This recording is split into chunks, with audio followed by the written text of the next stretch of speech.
terasa indah saat bersamamu yang tak pernah bisa akan terlupa pandangan matanya.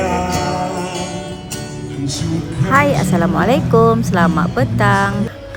Hari ni Bonda nak pergi Lotus belanja barang-barang dapur. Barang dapur dah kosong lopong dah ni. Okay, first kita ambil troli.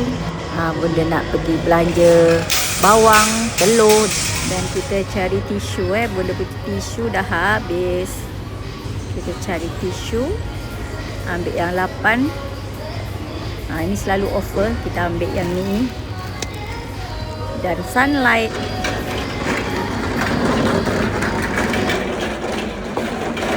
Telur.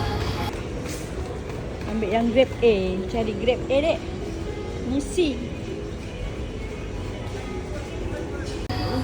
Okey, yang ini selalu menggoda. Roasty coffee. Ni walaupun kopi tapi budak-budak semua suka ya. Okey, kita ambil 3 saja. Kopi ya. Dua. Adik nak 2. Okey, ini 1 je. Tadi yang 1, ibu 1 lah. Okey, dah 3. Okey. Okey, kita pergi bahagian minyak masak. Saji tak ada dek, saji. Pesawit. Saji tak ada habis. Kita ambil pesawit. Ya. Ambil minyak zaitun. Ni dia. Besar.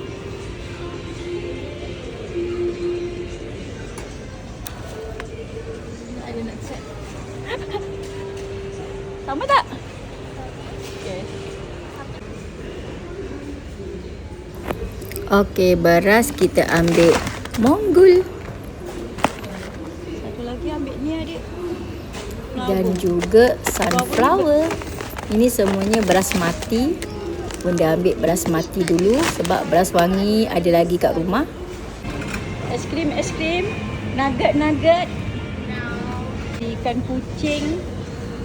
Habis. Selayang. Kerang. Tak ada, habis. Kering. Bawang merah ada promosi, beli 1 dapat free 1.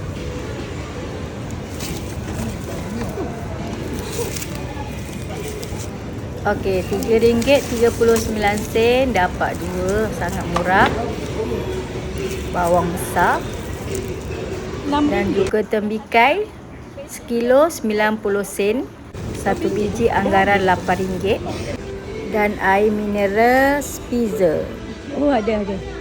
Ni botol kecil, botol besar. Ada. Bunda sekeluarga menggunakan air Spitzer untuk minum harian. Kuatnya.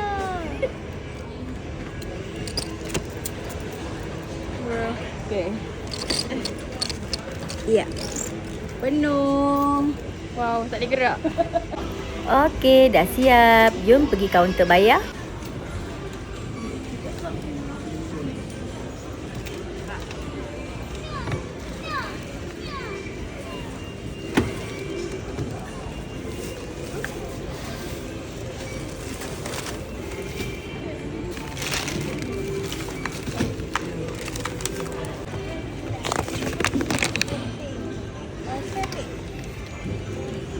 Kita balik.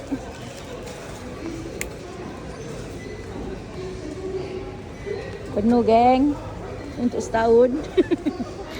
Inilah stok untuk 1 bulan sahabat. Untuk pertengahan bulan hingga pertengahan bulan Bonda belanja. Buka dek.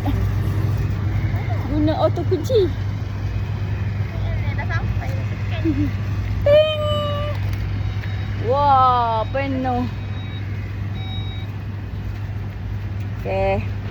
Telur letak tepi dek.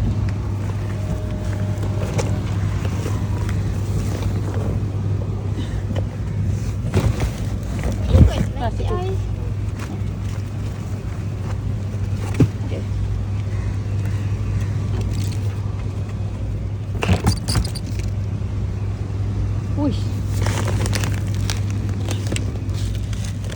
Macam mana ni, Dek? Pergi.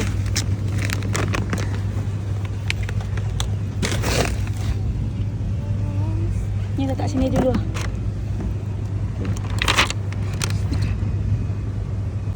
Ni? Kat mana? Penuh sudah. Telefon. Okeylah sahabat, sampai di sini dulu konten Bunda untuk hari ini. Shopping barang dapur untuk sebulan, dan jumpa lagi di konten seterusnya. Bye. Assalamualaikum. Kita jadi mem. Mem. Kita jadi mem.